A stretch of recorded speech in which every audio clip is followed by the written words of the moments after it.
Hello, everybody, and welcome to another episode of your Bish Therapist podcast. I am your host, Melissa Reich, your Bish Therapist, a real life therapist turned pop culture aficionado, here to serve all things clinical interpretations and hot takes on all things Bravo and more. And today, I am so excited to have a very special guest with me.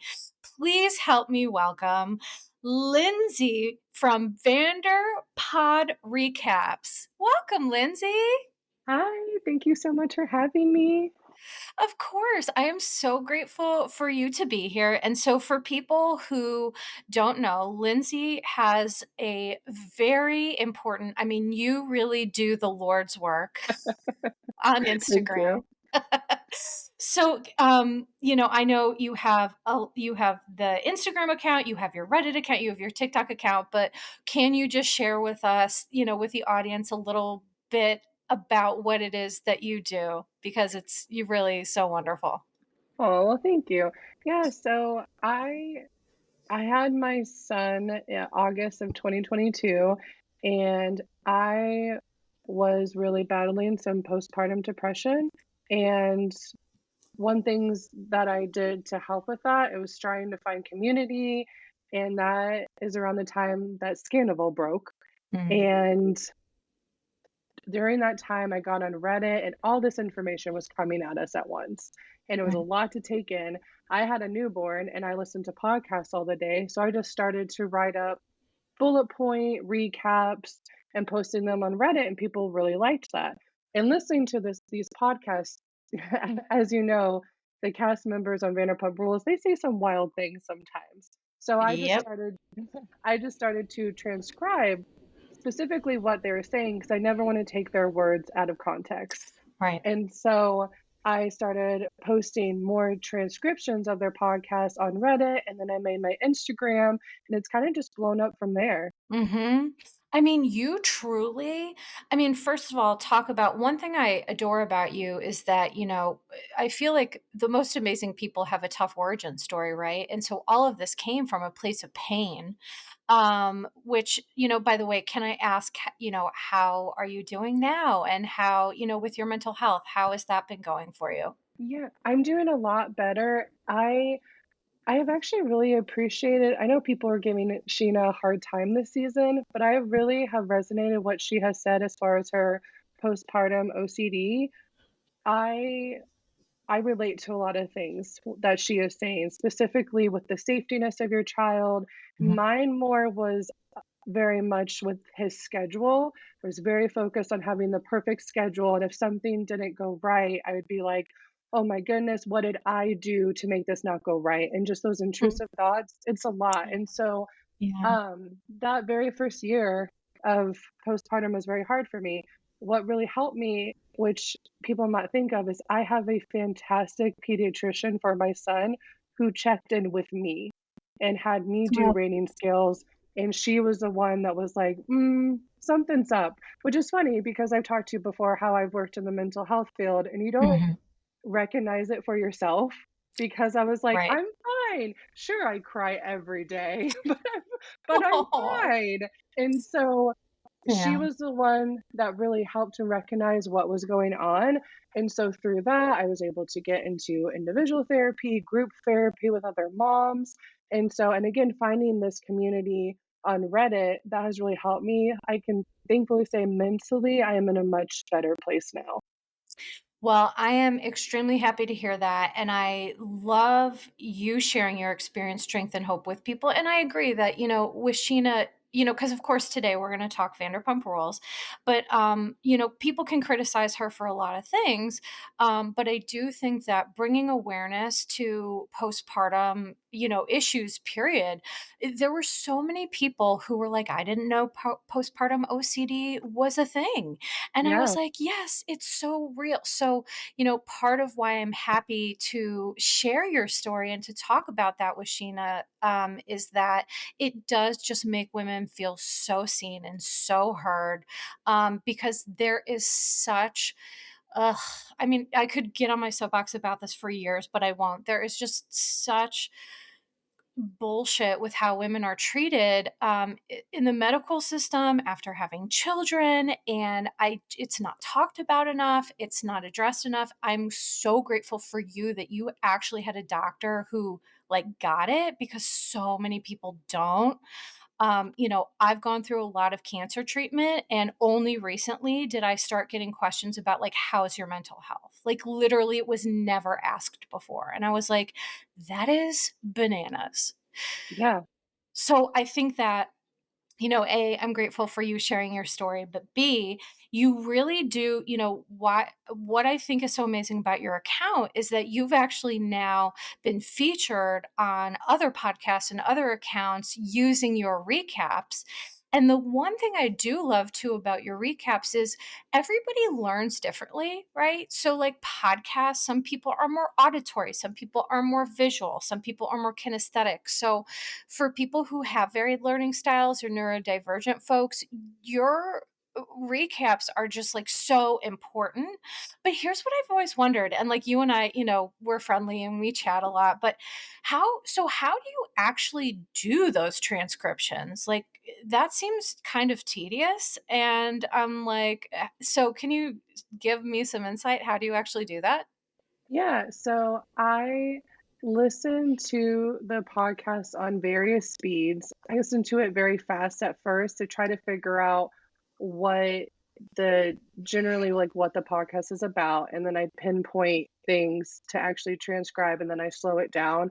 I basically just type out what they say.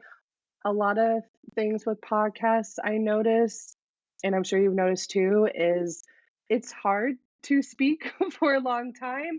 So I try to take out, things that don't necessarily make sense, or with Sandoval's, the boy loves to say like and a Uh, lot.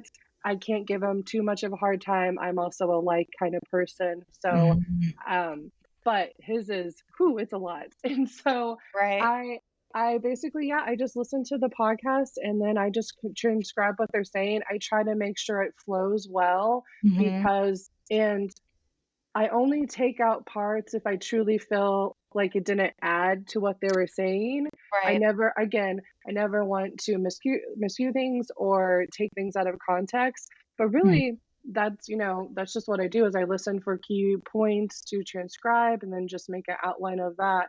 And it's like you said, it's been interesting because I never thought I'd have people messaging me who are deaf or hard of hearing and was like, I've never been able to enjoy podcasts before, and Yep. now I have this. Or people specifically, I get a lot of people who have ADHD Yeah. and they say podcasts are really hard for them to listen to, or they Yep. use my recap as an outline, which Mhm. I love that so much. Again, I just started this because it was something fun and like nice for me to do. And so Mhm. getting that feedback has just like made my heart grow so much bigger. Of course, because sometimes, it's like there's a million accounts and podcasters and this and that, but when you're really doing something to help people with disabilities or limitations or just to make life easier for somebody, I mean, there's such amazing stuff in that. And what I love, and of course I'm guilty of this. Sometimes I can't listen to myself because I'm like, Melissa, could you say so one more time? Could you? Like, what are you doing? So sometimes we don't realize these verbal patterns that we have, but I like that you take out essentially the superfluous stuff, the so's, the ums, the whatever, and you just give the straight up content in a way that makes sense for people. So bravo. Thank you. And Thank so I you. do want to plug you right now because I feel like at the end people just like tune out. So on Instagram, please follow her at Vanderpodrecaps. You're also on TikTok Hmm. under the same name. Yeah, it should be just Vanderpod recaps as well. Now on Reddit, do you wanna share that name, or would you rather Yeah. not? No, I Okay. can. Just I always say this, I did not make up this name and I cannot change it, but if any time you see additional war 8759, I always say people are gonna think I'm some white Republican man. Couldn't couldn't be me. Did not make the name, I'm but dying. I'm dead. Okay, so that's you. It's not some, wildly inappropriate guy. Okay, nope. great. You know, and here's the funny thing. I there are people on Reddit who really don't like me, so I really stay off of s Oh my god.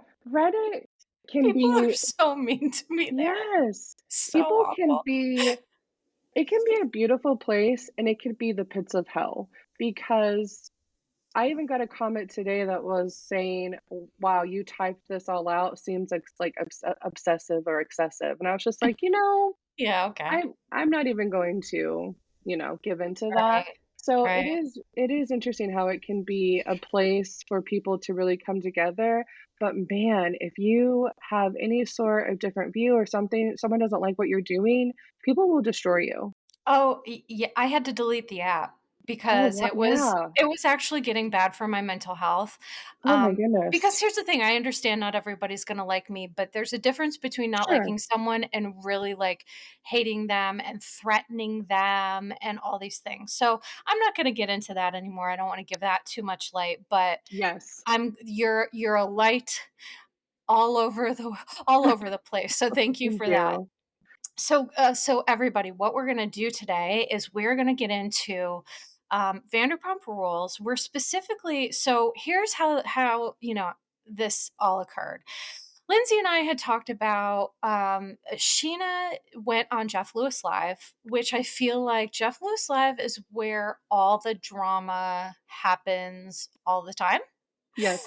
And in fact, like, I covered him once, well, and some other people, and I got so much vitriol that I was like, "And I'm not doing that again." Yeah, like, the fans are really passionate, Wow. and I don't even think I said anything that bad, but whatever.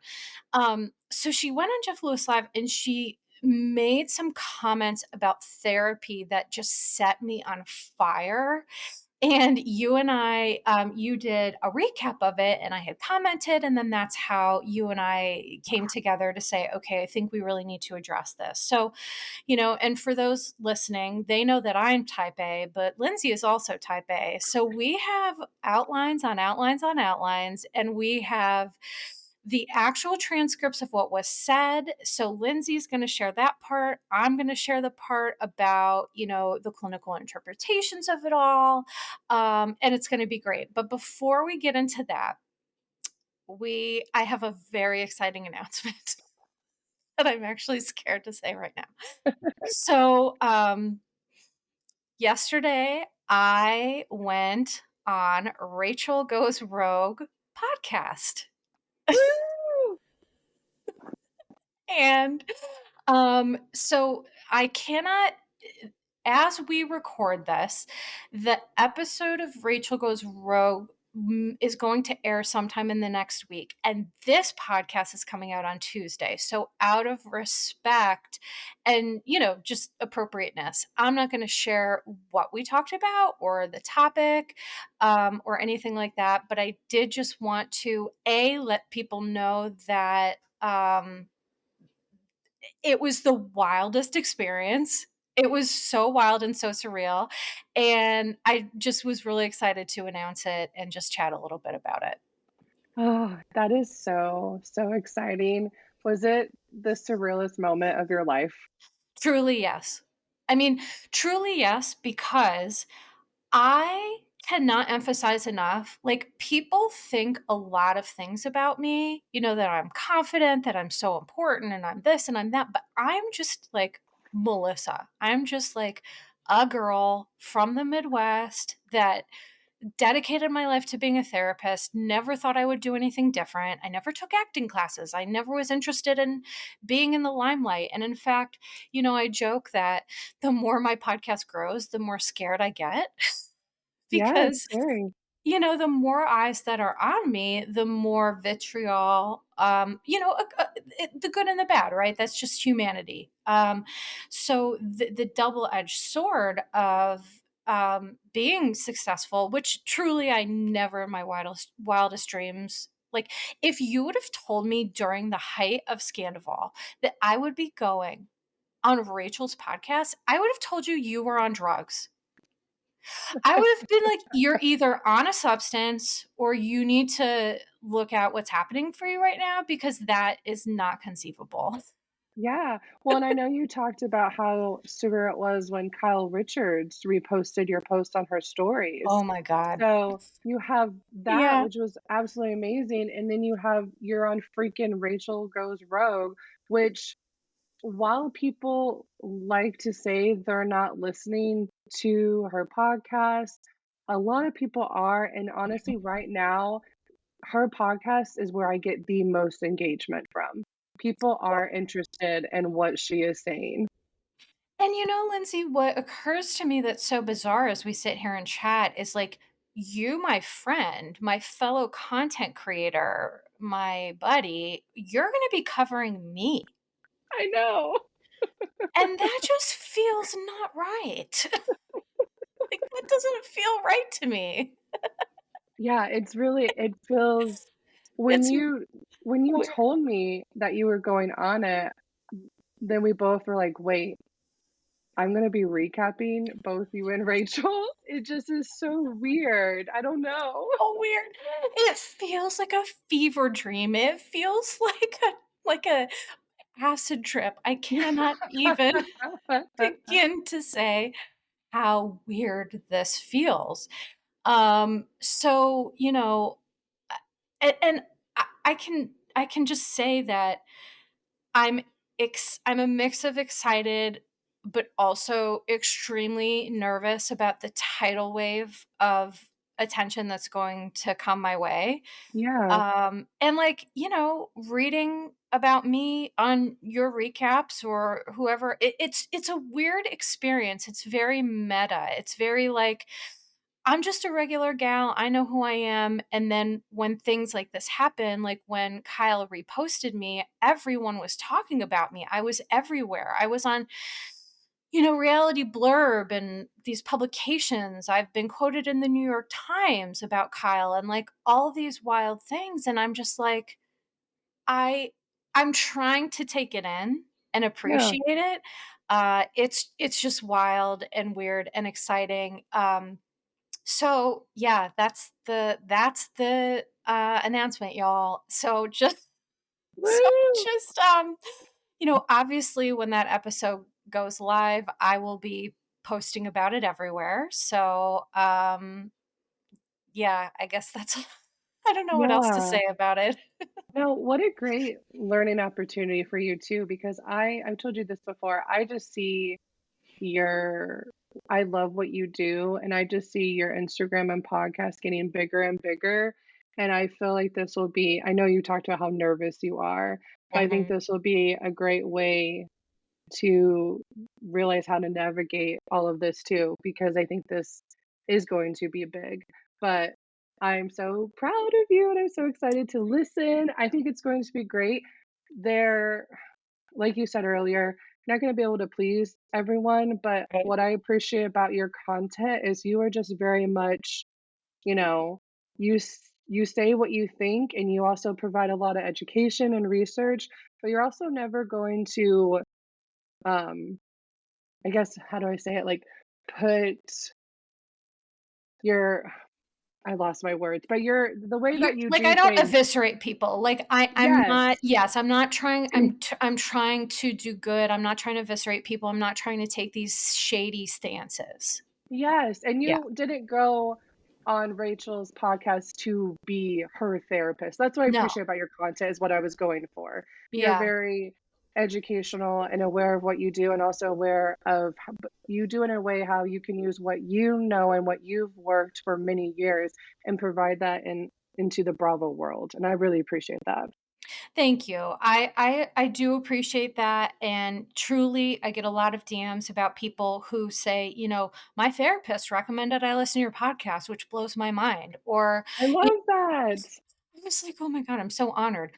Or, "I would have been in therapy for years and something you said triggered this and it led me to," so for me, I don't want to ever lose sight of that is why I'm doing this. This isn't Yes. about me. I don't want to be famous. Actually, like, I totally do understand people like, Sia, the singer who, like, Mhm. always, like, hid her face and stuff. I understand it's, like, this weird desire to maintain some sort of anonymity, but also, like, do the work and be helpful, and you can't have both. Right. So for now, I will take those words and the words of other people, and I will just let them sink in and appreciate them and brace for the impact of, Yeah. the vitriol that I'm going to get. And that's okay. That's okay. Because at the end of the day, all we can do is like when you put your head on the pillow, am I proud of who I was today? Yeah. And, what I can say with Rachel is that as a therapist, when, I'm not her therapist, but you're accustomed to meeting with people who have done things that are not good. But Yeah. when you're trained to see the humanity underneath somebody, it's very easy to see them as a human and meet them there. And I'm sure there's some people that just, won't like that. But those are Yeah. my morals and values. I'm not some weird shock. Like, I'm not going to try to shock her or say something weird. That's just not for me. So Yeah. I'm excited for everybody to listen, and I will keep Yes. everybody posted. Okay, so let us get into the meat and potatoes, as it were, of the podcast. So, why don't we start, Lyndsay, with what Scheana? So, how Sheena's doing right now with her postpartum OCD? Do you think we should start there? Yeah, because I think that's what brought this topic in our mind. Right. Okay. So do you want to go ahead and read the quotes and all of that? Yeah, yeah, Okay, I can totally perfect. do that. And then just to give people background, which we are seeing on this season, Sheena last year talked about how she got on Zoloft to help with her mental Right. health. And Right. so Jeff Lewis asked how she was doing right now with her postpartum OCD. And she and I quote, say, a lot better. I do give a lot of that to the supplement program that I'm on with Dr. Amen. I got on Zoloft last summer, maybe around June. You'll see this season that I come off of it during the season because I felt like before my body gets too dependent on an SSRI, I want to try something more natural. I had so many people telling me about microdosing, and I was also really interested in doing that, but I wasn't going to microdose while being on Zoloft. So that is one thing. When Sheena got on Zoloft, she said that she wasn't drinking, she wasn't smoking weed. Right. She really wanted to see how the Zoloft was working. And then she says, so I weaned myself off Zoloft, gave myself a couple months to just have that completely out of my system, tried microdosing. It wasn't giving me the same relief that I thought it would. It is not like when you take mushrooms at a festival, it's nothing like that. And I felt like it just, I really, she's starting to get emotional and have those intrusive thoughts again. And this is where me and Melissa lost our shit. Yep. I was like, She's what the fuck? So Sheena said, so I went, got these brain scans, and now he has us on these different pills because I'm OCD, he's ADD. So she's talking about herself and Brock. And he was just balancing our brain chemistry. So Dr. Amen was apparently balancing Brock and Sheena's brain chemistry. And so now she's on Happy Sovereign Plus, newer link, and a brain and body power pack. And so she said it's like 17 pills a day, which is annoying, but she feels mentally stronger. She does have less intrusive thoughts. Um, and then kind of tying that in, she did say on another podcast too about how her and Brock, she specifically talked about in that one how her and Brock, they were arguing a lot, and then they both met with Dr. Amen, and they were gonna do individual therapy. They went to like one session, but then they met Dr. Amen, and he got their brains to align, so now they don't argue as much. Rage. No, I mean, I'm just kidding, but kind of. Yeah, it is it is a lot to take in because it there's good substance, right? Sheena, I feel like, was Right. very open about being on Zoloft, and I know that is a it's a lot for people to decide to get on medication, and medication's such a beautiful tool. Mhm. But then to describe wanting to get off of it, which again, everyone has their own journey, but then to talk about Dr. Amen. Yeah, so that's where I come in here because let me be clear, and people who know me know I'm not going to judge someone's journey. Okay. I give Sheena a lot of credit for, right, exploring different ways to get well. I think ultimately we have to have some bravery and courage and maybe get out of our comfort zone to do things to get well. But there were some messages here that were for me really damaging and concerning that I just wanted to address. So first let me address the Dr. Amen of it all, okay? So who we're talking about is Dr. Daniel Amen, MD. He is on Instagram as doc underscore Amen, Amen.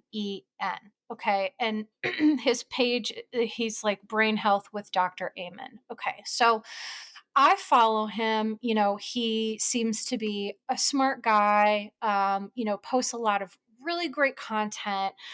But when Sheena had said this, my therapist brain red flags just went bing, bing, bing, bing, bing, bing, bing. So I did a deep dive into Dr. Amen, and I'm going to share some limitations and concerns of this approach, right? Because I think the approach is valid in addition to other things. Like what I will say is with wellness approaches, it's not just one thing, right? It's not Right. just therapy and nothing else, or it's not just medication and nothing else, or brain health, right? It's like it does take a village of people and tools, Yeah. right? To get well. But Dr. Amen, so he has a clinic, he has a book, he has his own supplements. I feel the red flags just get more and more as I go through this list. So he has his own Yeah. supplements. He has a 10-day challenge, and he has something called Amen University. And this is where I'm going to point out something that I actually talked with some of my therapist friends about this because my goal is not to try to roast this person, but I do feel that there are certain folks on social media that there is taking advantage and offering approaches that I don't believe makes sense. So for example, he guarantees 6 weeks to overcome anxiety, depression, trauma, and grief. Um, of so of course he sells these courses. They are Mhm. $499, but when I recently looked, they were on sale for 149. Right, 149. But Wow. here is what I really have a problem with. When I looked through, okay, so what is this content, right? I really wanted to know, like, this doesn't sound right to me, but okay. There is only 7 hours of total content. So yep, and it's Oh. right on his website. So if you click on his website and you go to Amen University and Mhm. you go to I want to take this course, it says in super small fine print, 7 hours of content. So yeah, Wow. your reaction, Lindsay, is like, Well, it's just like if I knew, because I'm someone who has struggled with depression, anxiety, if only I knew I only need 7 hours of content to have yeah. that. And, as someone who's had a lifetime of trauma and I do weekly therapy for years, I guess there's something wrong with me that I'm not better in 7 weeks. Like, it's icky. It feels like gross. And, I did talk to my other therapist friends about it, and the consensus is this is quackery. You Yeah. cannot, especially people. Now, listen, there might be some people, and I'm going to be clear about this, who have a post traumatic stress disorder can be acute or can be long term. Okay. Yes. So, an acute PTSD incident, depending on what it is, this may work fine for that. But I would argue that it's snake oil sales, and I don't like it. I don't like it. That's so funny that you say that because when I was doing the research on him, that's all I saw pop up with this name was snake oil sales. That is very much Oh, used. Yeah, that's interesting. specifically that is used to describe him. It's just it's also the privilege with all of this too. And I know you Right. mentioned the cost of was that the cost of a book was the for well now on Oh, sale? no, no, no. So so everything has a cost, and Okay. they're all additional. So the course itself was 149 just for the course. The Yes, okay. book is its own, the supplements are their own. Mhm. Yeah, I was when I was researching, I was seeing about anywhere from like altogether with everything that this man includes about 4 to 5 grand on Yeah. the low end, Yep. which is insane. And as me and you talked about, therapy in itself, as far as the privilege that can come with that and accessibility, and even the cost of regular therapy deteriorates a lot from people to go to therapy. Right. But this is a book, a supplement program, a 10-day challenge, a course, and you have Yep. all this, and there's not, and you'll get into this, there's just not a lot of science to back this up. And that does not mean that everything has to have science to back it up. We do Mhm. things that feel good to us and that help us. Right. And we understand that. But again, just the way that this doctor comes out these things of I can balance your brain basically or align your brain and your partner's brain by Right. doing this course, it's just wackadoodle.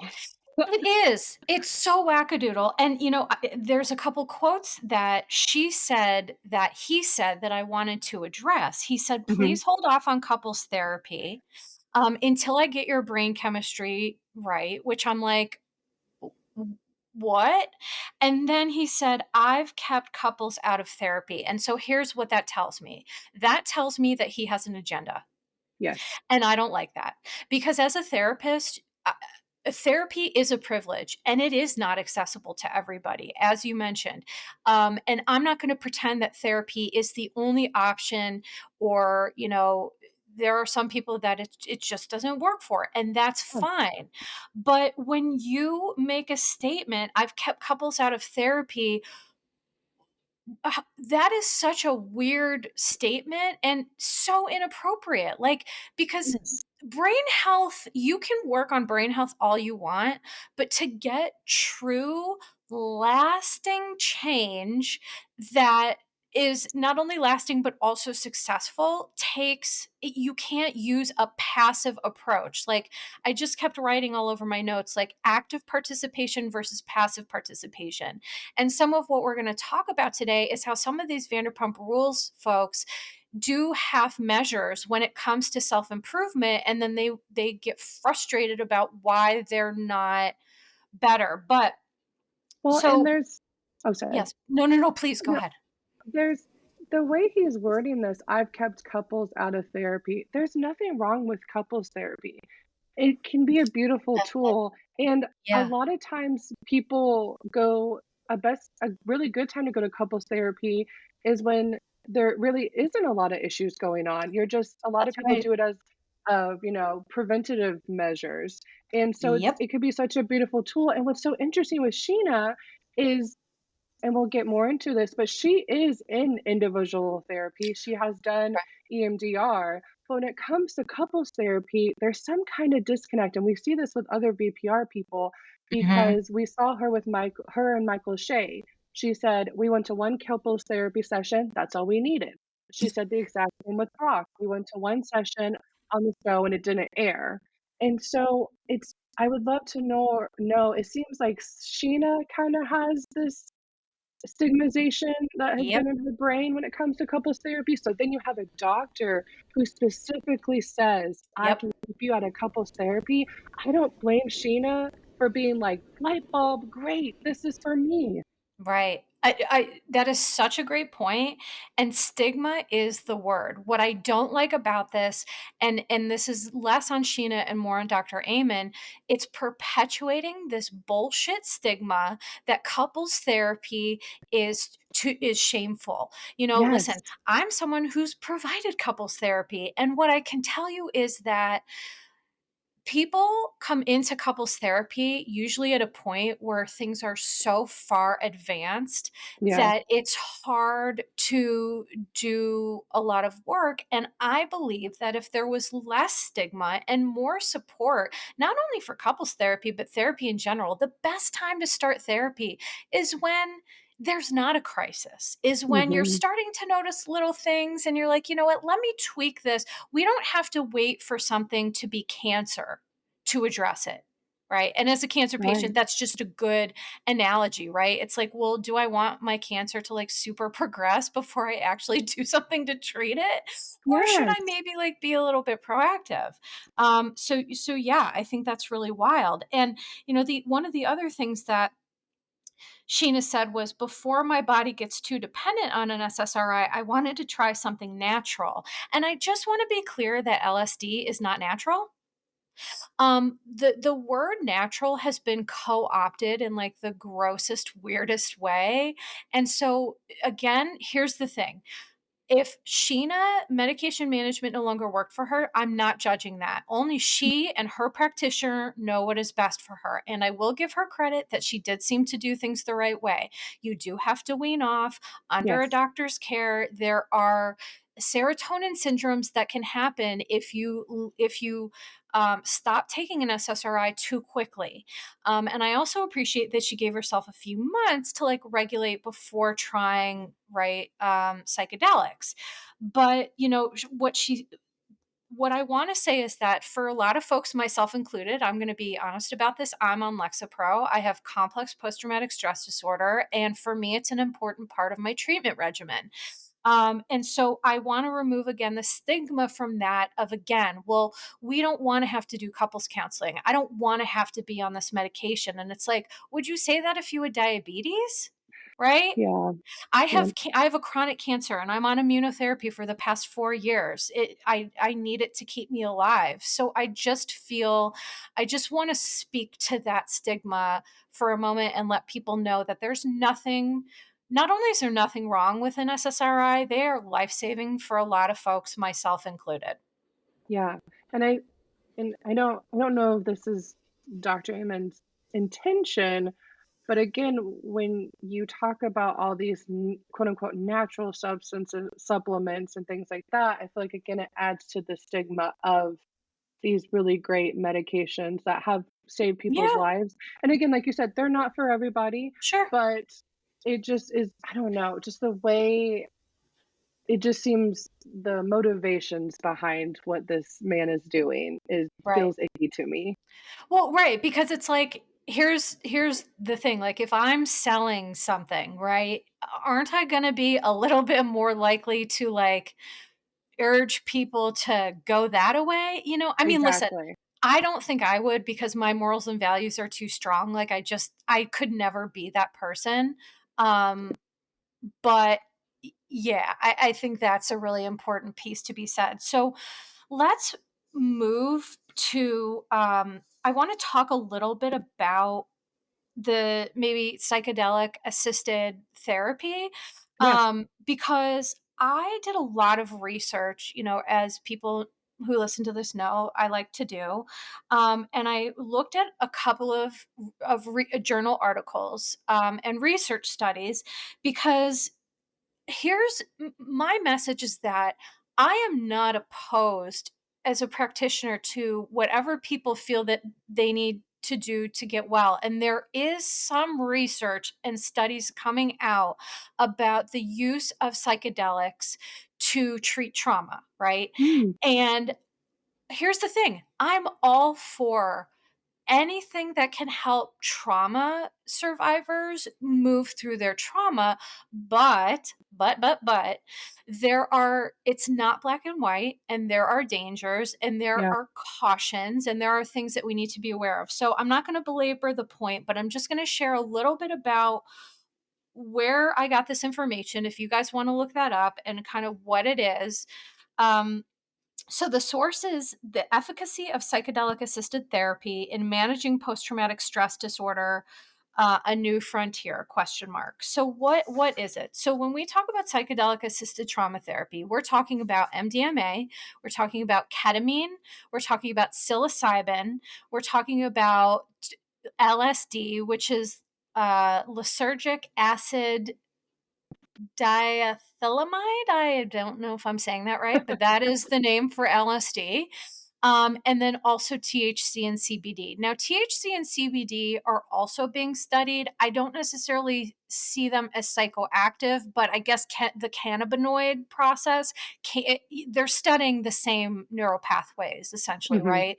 Um, so, psychedelic assisted therapy involves a different approach to treating PTSD. It includes an evaluation by a medical professional to ensure safety, a few sessions to prepare the patient and build rapport, and 1 to 3 sessions, which are 6 to 8 hours, where the patient is under the psychedelic influence.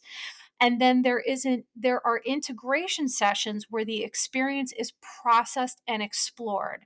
The positive outcomes of these intensive treatments are likely due to the intensity of the interventions themselves. So that is one thing that's really important, is that when we're looking at this critically, it's like, well, could it be the psychedelic? It definitely has effects on the brain, but when you're looking at those sessions, that consistency, the rapport building, the processing, that's therapy, you Yeah. know? So Yeah.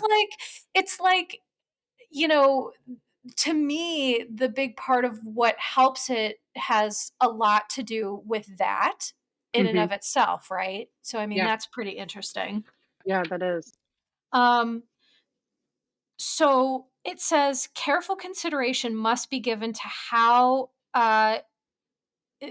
it can be integrated into the existing healthcare system in a way that is fair and accessible to everybody. Because again, that's a thing with treatment modalities; it has to be fair and accessible for everyone. So I'm going to Right. explain briefly how it works, and then some of the limitations, and then we can chat more about that. So the exact mechanism by which psychedelics produce changes in perception and cognition are not fully understood. And that's because, right, it's a burgeoning subject of research, right? We're learning, we're growing, this is new. You need clinical trials and you need participants and you need, all of these things in place to study this. And that is starting to happen, but we're not there yet. Right. It says, however, they may involve reduced activity in the brain's default mode network and increased functional connectivity between different brain regions. The neural networks, cingulate, insular, prefrontal cortex, amygdala, and hippocampus, that involve neurotransmitters like serotonin, dopamine, and glutamine, are altered in PTSD due to trauma and potential genetic susceptibility. The endocrine and autonomic nervous system are subsequently impacted by these network alterations, which results in the physiological and subjective symptoms of PTSD. So essentially, what it's saying is the neural network and subjective levels of this process are where this therapy has had the most observable effects. But the one important thing there is subjective symptoms, right? So, Mhm. what does this mean in lay terms? The lay terms is that it depends on the person.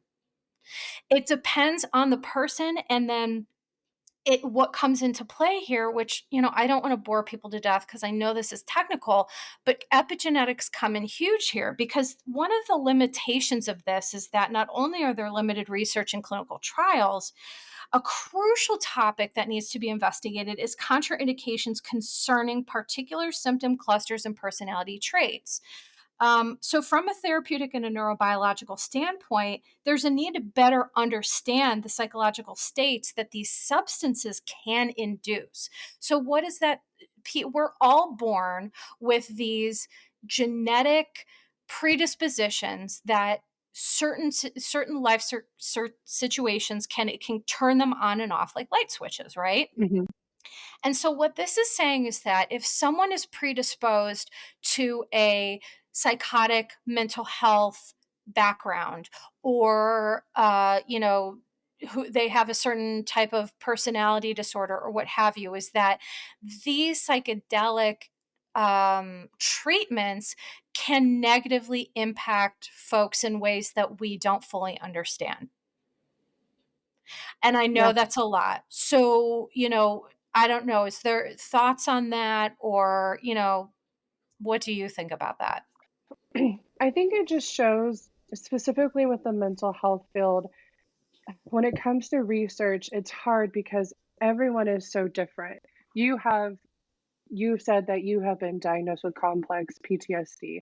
I've Right. been diagnosed with PTSD myself. Mhm. And we would have different reactions to things. If you Right. specifically with Dr. Amen, which we can talk about, he uses these brain scans, and we can Right. specifically get into that.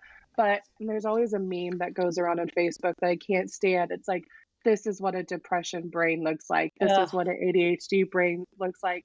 And I think the reason why this is starting is because there's been such a stigma on mental health not being real. These Right. things aren't real because, when you go to the doctor, you can get blood work, you can get scans, and these things you can easily see.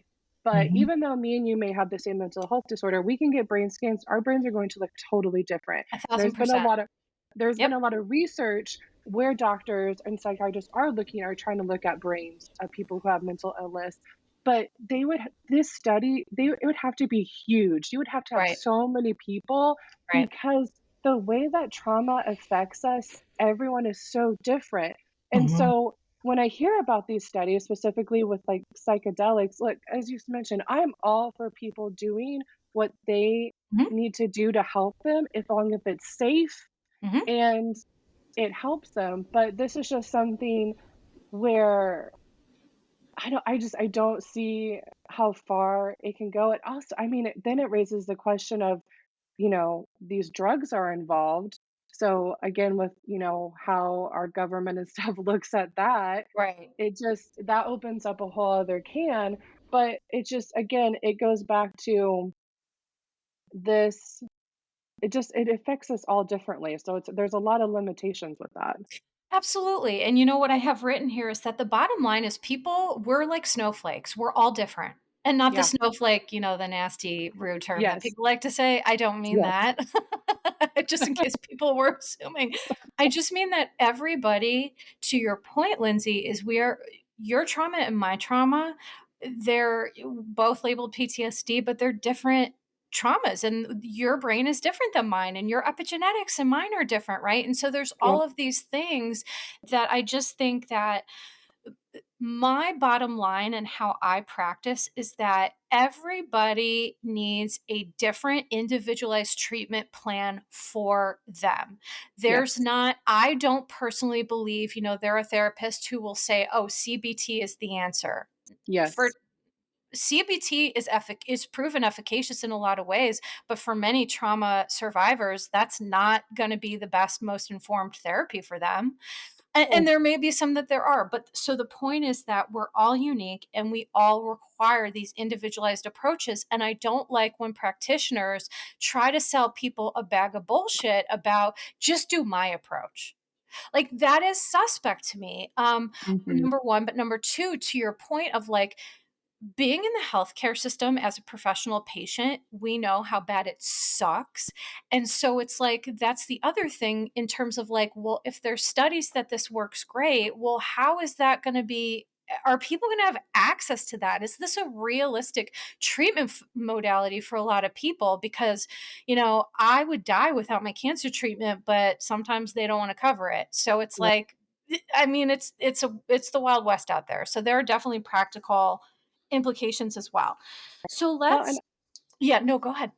I have to wonder too sometimes, specifically with Scheana, her talking about wanting to get off Zoloft and wanting to do microdosing. Microdosing seems to be very heavily talked about in their friend group and maybe Yeah. in the reality space. So I have to wonder, I'm just curious if and we'll talk about this with the rest of the VPR cast, if there's almost an element of them being scared of being Mhm. on an antidepressant or an SSRI because they're afraid of how it's going to affect them on the show. And Right. so that's a whole, you know what I mean? That's a whole other Mhm. topic itself.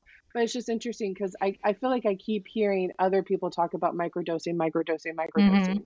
And I just have to wonder if that's part of what they're thinking with, so specifically with people on Sure. reality shows.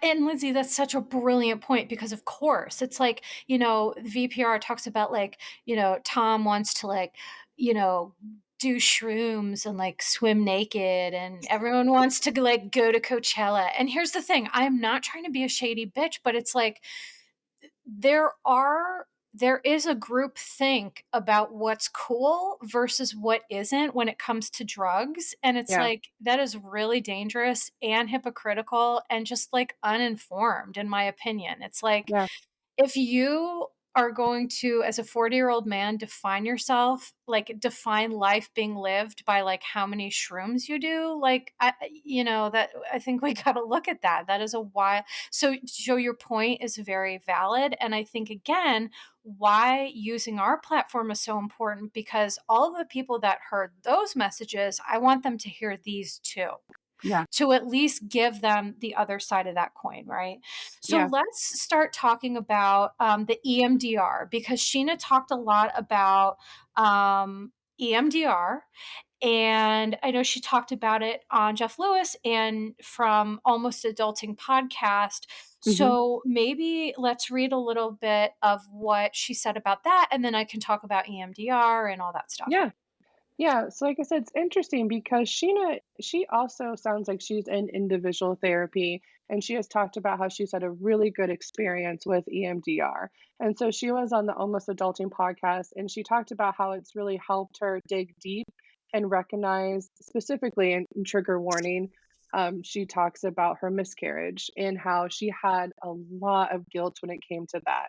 And EMDR really helped her with that. And so she started in September, I believe, of last year, and she's had several since sessions. And I'm glad you're going to talk about EMDR because that's one thing in my grad program. We really didn't talk a lot about it, and but Mm, people who specifically shadowed people who did it or were going into that, they did. And I just wish we had more of an overview on that because I do yeah. think it's interesting. Mhm. But she quoted, each time we try to focus on something a little different, and it just overall really helped me. I think feel mentally stronger and being able to talk about traumatic experiences without completely breaking down and crying every single time. So she did one, and then 6 later she had another one, and then 6 later she's had another one. And so she's felt like she's made so much progress in those. And then, but then also she's in talk therapy, and she said that she hasn't scheduled an EMDR in a while, but she's looking to do that again. Okay. So I'm going to explain what EMDR is. And so in my practice, the last private practice that I was in, there were people who were trained. You have to be trained, you have to be certified, right? Yeah, It's a whole process. And listen, to your point, I also went to grad school so long ago, which makes me feel 100 years old. But like, this wasn't a thing, I think, really. yeah, it's relatively new, right? Well, yeah, the science for sure is new. And, as you know, all good scientific clinically based approaches, it takes years of trials and this and that. Right, And so it may have been in its infancy, but we certainly did not learn about it. And so what right. I learned about it was from being in the field with good clinicians who practiced it. And in fact, I actually, there's ways to get certified. It's insanely expensive, like I've thousands heard. and thousands and thousands of dollars. However, so EMDR, it stands for eye movement desensitization and reprocessing therapy. And what I will say about EMDR is that it is conditionally recommended by the American Psychological Association clinical practice guideline for the treatment of PTSD. So it really is a good evidence-based approach, and I know people who have had a ton of success with Oh, it. good.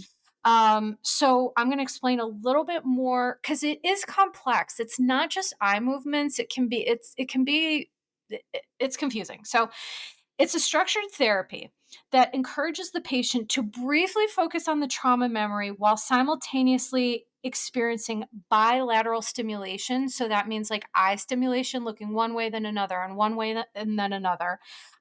which is associated with a reduction in the vividness and emotion associated with the trauma memory. So during EMDR therapy, the clinical observations suggest that an accelerated learning process is stimulated by the standardized procedures, which incorporate the use of those eye movements or um, tones or taps. Like there's some tapping, there's some lights, there's some eye movement, and all therapists do it differently, and they Mhm. don't necessarily all integrate all of this. It's just, sometimes it's personal preference. So while the client briefly focuses on the trauma memory and simultaneously experiences bilateral stimulation, the vividness and emotion of the memories are reduced. So Okay. that's how it works with the brain to reduce that trauma memory. Um, it was so back to our point of like this is newer. So it was initially developed in 1987, believe it Oh, or okay. not, for the treatment of PTSD, um, and is guided by it's called the adaptive information processing model. So it's been around, but like I said, by the time, there were research trials and participants and longitudinal studies, now it's at that point where it's used more freely. Mhm. And so to Sheena's experience, what I can say, it is usually delivered 1 to 2 times per week of a total of 6 to 12 sessions, although some people benefit from fewer sessions. And that like individual, right, it's an individualized treatment plan, so Yeah. that's the structure of it, but it can be done anyway. So here's while it is great, I also need to give the other side of the coin. The limitations is unlike other treatments that focus directly on addressing the emotions under the trauma. um, it focuses more on the memory and changing the way that the memory is stored in the brain. So Mm. do you see what I'm saying? It's like, Yeah. It's more so you're as Sheena said, when she either has a memory or something, her reaction to it may not as be as big, but it's not necessarily getting to the core of boom. Yes. all of it. Okay. Yes, that's exactly right. And so, my clinical practice, I believe truly and wholeheartedly, the only way out is through. Mhm. And overthinking is usually the result of underfeeling. And so part of what we're talking about today with Sheena and some of these other Vanderpump people is that some folks, in the name of wellness, will try to use half measures. And I'm not saying EMDR is a half measure, let me be clear, but they Right. sometimes use half measures because they're afraid, and I was too, of feeling those super painful emotions that trauma work really does. It digs that Yeah. up. But in my opinion, as someone who has been a patient and a practitioner, I've worked with people in trauma informed therapy to do the work, and I've done it with my own therapist. I can tell you the only way out is through.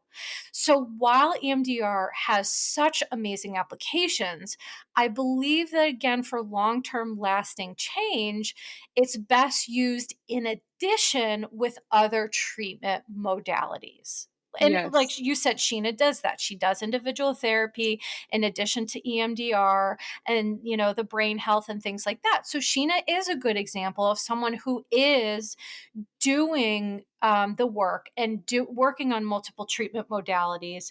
Um, I just didn't want that message to get lost in some of the more wild stuff that is being talked about around this.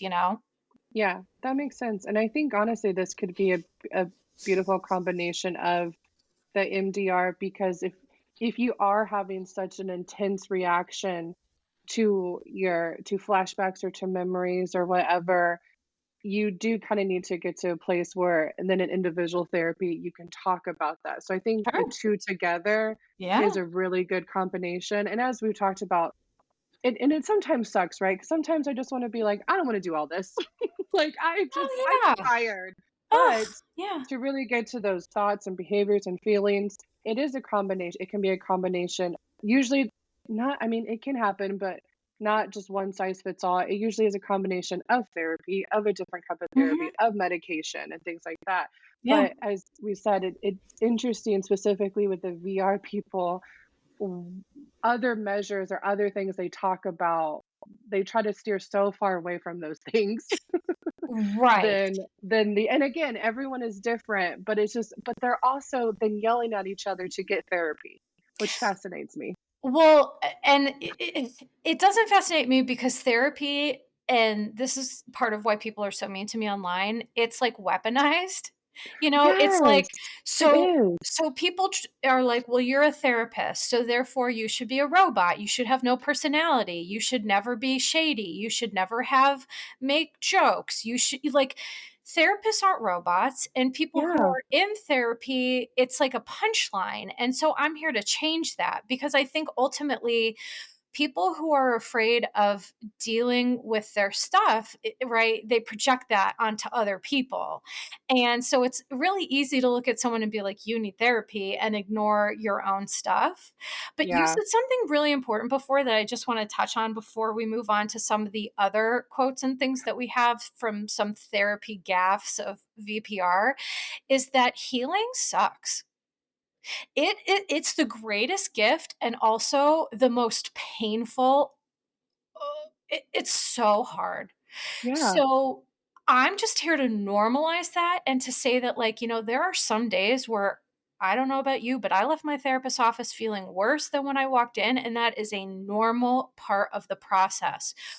We have to believe and be confident in our ability to survive the journey.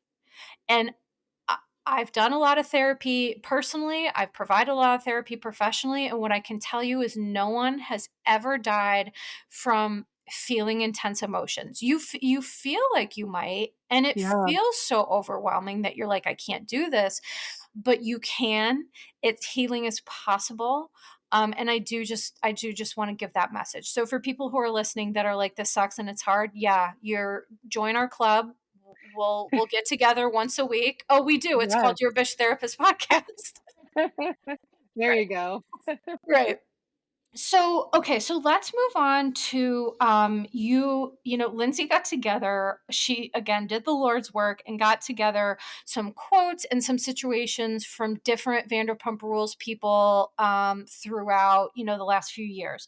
So, do you want to talk a little bit about maybe the Jacks of it Ye all?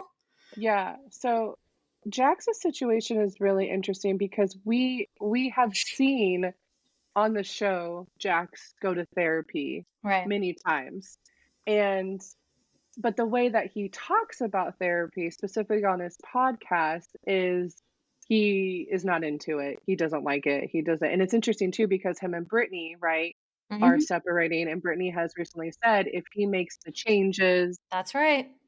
and maybe we can work it out. So I'm curious. I'm just speculating. I'm curious if she has brought up to him couples therapy. I can only imagine his I reaction would to that. I'd be willing to bet that was a yeah, you Now, know. where I will give Jax a little bit of credit because something really, in my opinion, and I'm sure yours, unethical Oh happened my god, yes. is, and it's so hard because seeing therapy on a show.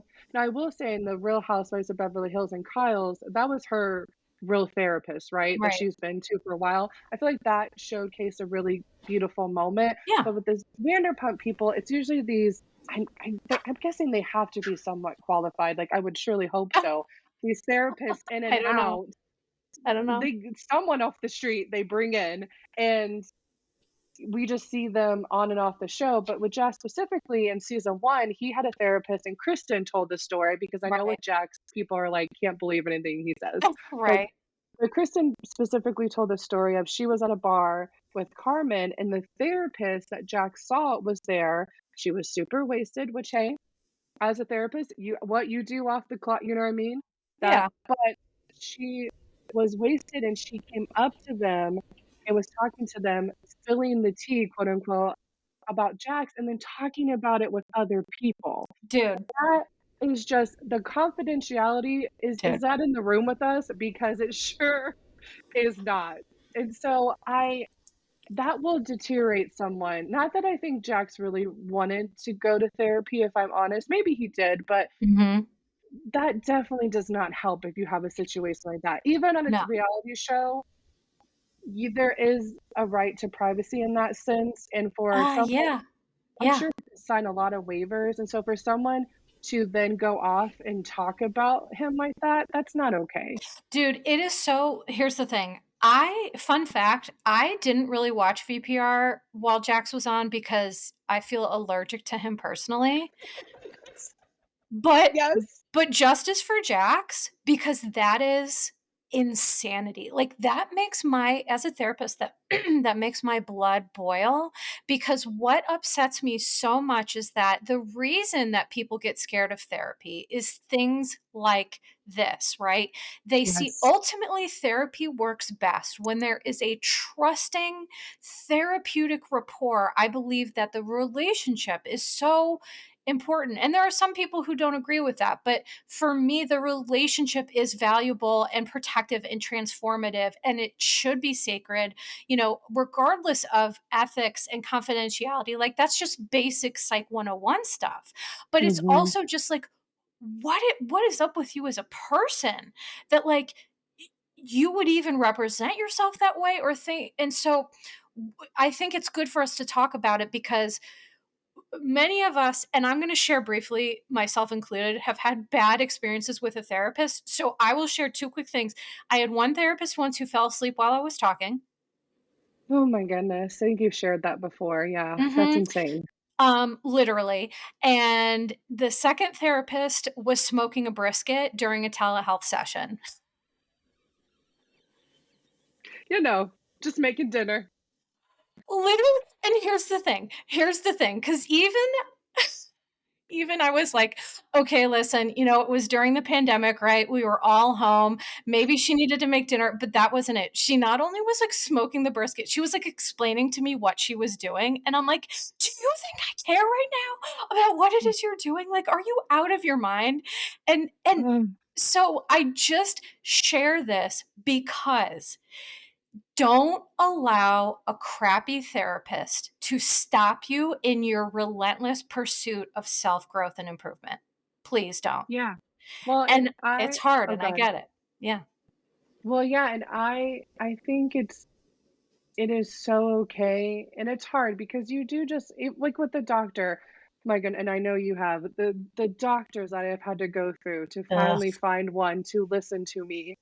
It Mhm. took almost 10 years. Mhm. And for a therapist, it can be the exact same. I had the most wonderful, the greatest therapist, the one who diagnosed with the PTSD, and we did a lot of damn work when I was in grad school because I had a Yeah. moment where I just had a mental breakdown. Sure. And after that, because she was connected with the school, so I tried to Mhm. find a different therapist. And the next one I had, we just did not click, and she wasn't making brisket, I guess, but she But it just wasn't a like fit.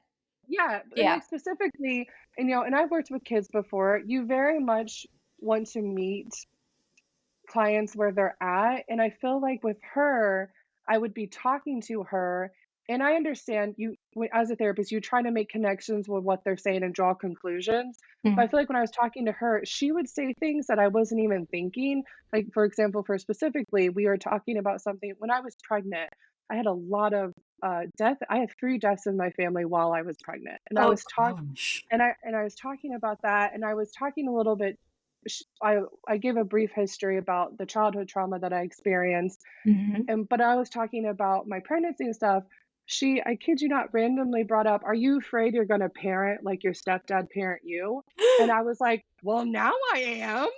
Oh no. Like, Oh that no. and now here's the thing, if I would have brought that up on my own, and here's the as a therapist, sometimes we draw wrong conclusions, and I love when a client calls you out on that. It's like, "That's not what I meant."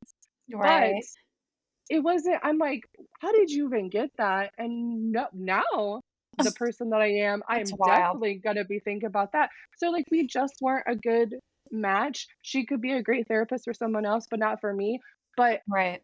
what I was trying to get at is I knew I needed to just tell her, like, it wasn't Right. a good fit, Right. That is so hard to do, specifically for me. I don't like confrontation or what I think could be Mhm. confrontation. I'm a people pleaser, but Mhm. I really encourage you people who, if you are looking for a therapist and it just doesn't feel like a good fit, you have the right, same with a doctor, to get another therapist. And trust me, I get it. It is frustrating. If you need to take a break, I need to take a break. I'm finding one, but I really do believe there is someone out there for you. Preach, Lindsay. Preach, sister. I can't say it enough how valuable that input is. And for people, listen, you look at me, right? I am confident, I am assertive. Some might say a little too much, but I still had a hard time firing my therapist because and guess what? Spoiler alert, she did not handle it well at Oh all. No, no. oh, that's a whole other story. Maybe we can tell at another time, but Brisket or sleep or brisket. okay. Brisket didn't handle it well. Ooh. Yeah. The sleep one, I will say I was young and wasn't confident enough, so I ghosted. Um, Oh, yeah. and the brisket, I was older and had enough confidence. And so, yeah, like and I've had to fire doctors there, right? Like, I've literally walked out of medical appointments where I'm, like, Yeah. being gaslit, and I'm like, "I'm not sitting here and doing this." So, my message to people, to piggyback on what you're saying, is that you know you better than anybody else. There is no medical professional who knows you better than you. And so, if they're trying to tell you about you or trying to steer this or do that, and you listen to your gut, and it is okay to fire someone and move on. That's okay. Yeah. Fortunately, I found my current therapist who is literally a light in the darkness. She is the perfect fit. I wouldn't know what to do without her. I am so grateful for her every day. So don't give up, number one. But number two, I do want to take the opportunity to share some tips and tricks about maybe where to find therapists. I Yeah. feel bad. People are always asking me if I'm practicing. They're like, I wish you could be my therapist. I'm like, that's so sweet, but I just can't. Um, so there's a couple of things. Psychology Today, there's been a whole drama with BetterHelp for those people who are not aware of this. I might actually do a podcast on it. There have been allegations of a lot of wild stuff. And so I do not recommend BetterHelp at all.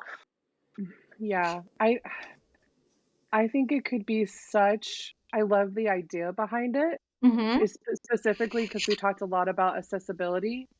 Um, but I also have done my research on it and I cannot promote it as well. Nope, it's trash. If they, like, I'm looking for podcast sponsors, and if they were like, "Hey, we'd like to," I'd be like, "No, I have too much Well, integrity. and Mm-mm." I think it's interesting again, the way that Jax talks about therapy, guess what one of their sponsorships has been before? Yeah, of BetterHelp. course. Of Yeah. course. And in fairness, some folks that aren't tuned into the therapy world, they don't know that it's a platform that's taking advantage of people.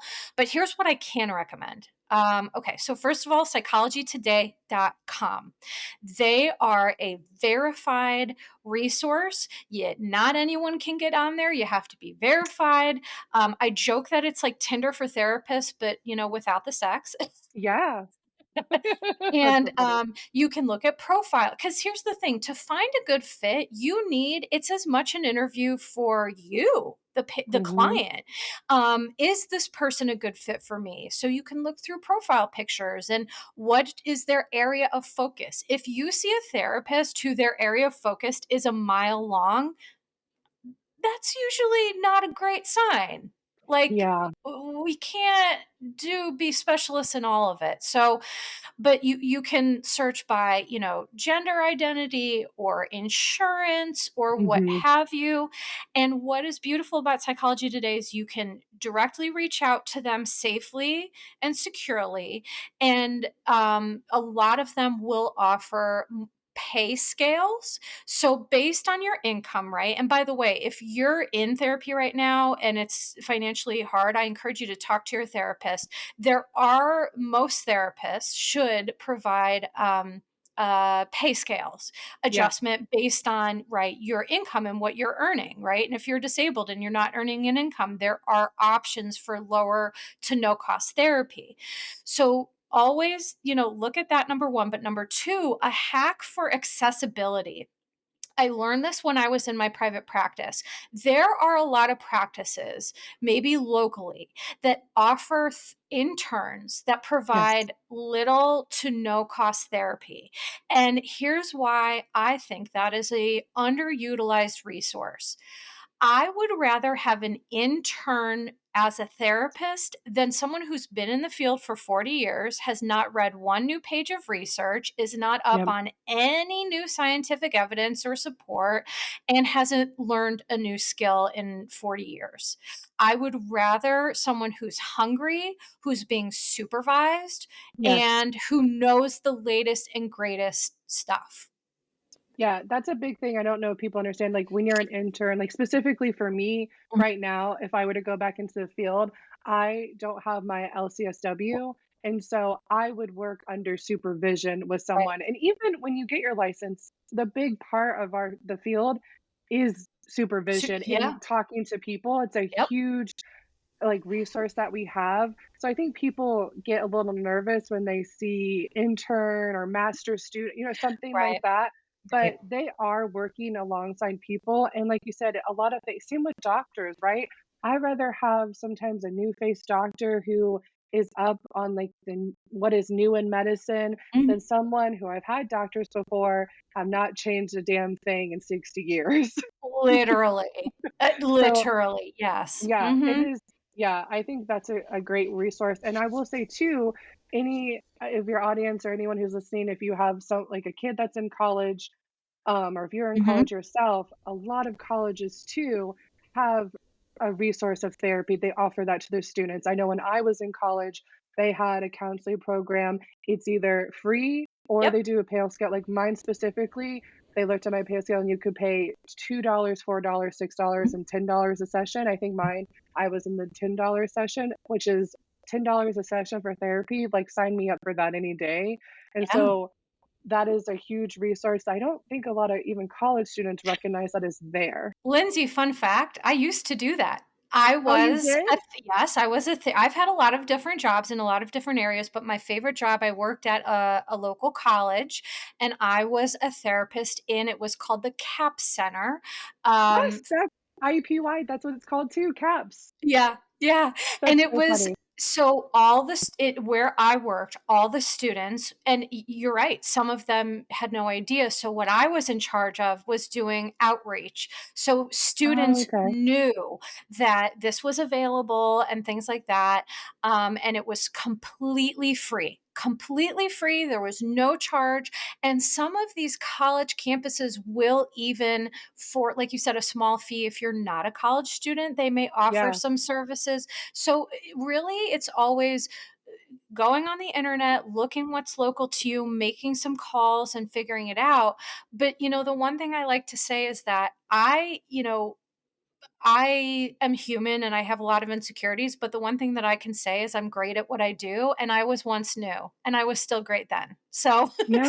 don't sleep on, new, younger, people, students, what have you. But yeah, it was honestly my favorite job in the world, and I ended up having to leave because um, a Southern gentleman came in and really tried to tell me that I talked too much and I was too loud. Yeah.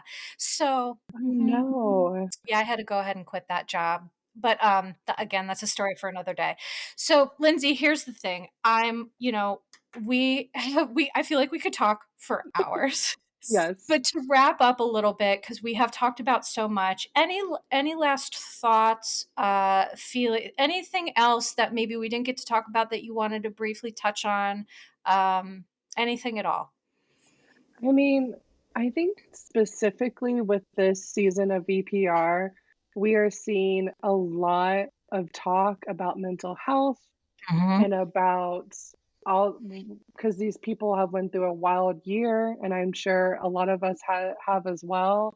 And just know, as we said before, we recognize the privilege with therapy and accessibility. That's when the grad school I really struggled with because I was in a room of people who wanted to be therapists, but I was seeing so much of the disconnect between people actually being able to get therapy. And Right. that's what led me into thinking maybe I wanted to go more into policy Right. because there is just so much. But recognizing that, and then also recognizing that, it's not for everybody. But the people, specifically people in the limelight, right, with Scheana and these celebrities, when you promote these things like Dr. Amen's thing, it seems like it's a magic wand, and I really wish there was that with mental health, but it's just not that. And specifically, when you have something that costs thousands of dollars, that is a book, that is a course, that is pills, and all these things, it just I know I had people in my comments being like, "I've never heard of this before, like, what is this?" And I encourage people to do their own research and to go on your own journey, but I think this podcast was important to do to get this information out here because with his specific stuff, there's a lot of questionable things with it. And while everyone can do what they need, and again, Sheena's saying she thinks it's helping, that's great for her, but she's also doing a lot of other things too that I Right. think is helping her as well. So it's like Right. which one is actually working? But as we said, it can be a combination of things. But I hope what people, take away from this podcast is, everyone's on their own journey, but it's also good to have the information that is needed for that journey. Absolutely. I mean, yeah, preach. I don't know if I have anything else to say. Like, yeah, I couldn't have said it better myself.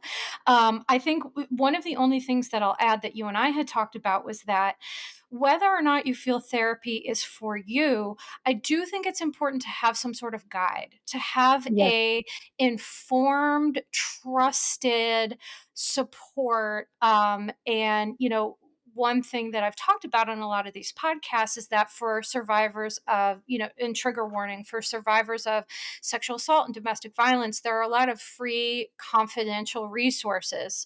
Rain.org, there's chats, there's, hotlines and things to call in. So whether it's an advocate, a professional advocate, a personal advocate, whatever it is, I just think that we as humans deserve the gift of wellness, Hmm. true happiness and wellness, even Jax, even Tom. We Yep. all deserve to have good wellness and be in a good mental health space. So I'm just grateful so much for you. I feel like this has been such a wonderful and important episode. And, maybe we'll have to do another one at some point about, some of this other stuff because, contrary to what Tom Sandoval says, like an ice bath isn't going to cut it. That's not, and this is Oh, this is shady, Melissa, but like an ice bath with, your friend watching you ain't it. It's it ice baths are great and they have a lot of, helpful things. But to your point and to our point is that advocate for yourself, look into a multifaceted approach, and just take it one step at a time because we're worth it. yeah. So, with that note, I'm going to thank Lyndsay so much. Please, again, follow her on Instagram at Vanderpodrecaps, Thank you. TikTok, same name, and Reddit. Again, can you share? Oh boy, it's additional war. Let me look at the numbers real quick. Additional war 8759. Okay. So please follow Lyndsay, give her a shout out. Thank you. Thank you so much, Lyndsay. I've had so much fun, appreciated you. And I'm just going to read my disclaimer real quick. Yep.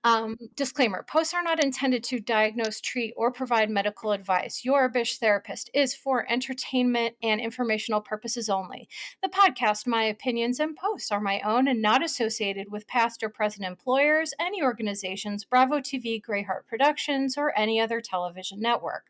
The information in YBT podcast and on its social media is provided for general informational purposes only and is not intended to diagnose or treat. Please do not act or refrain from acting based on anything you read, see, or hear on YBT podcast or associated social media. Communicating with YBT via email and or social media does not form a therapeutic alliance. Melissa, operator of YBT, is unable to provide any therapeutic advice, treatment, or feedback.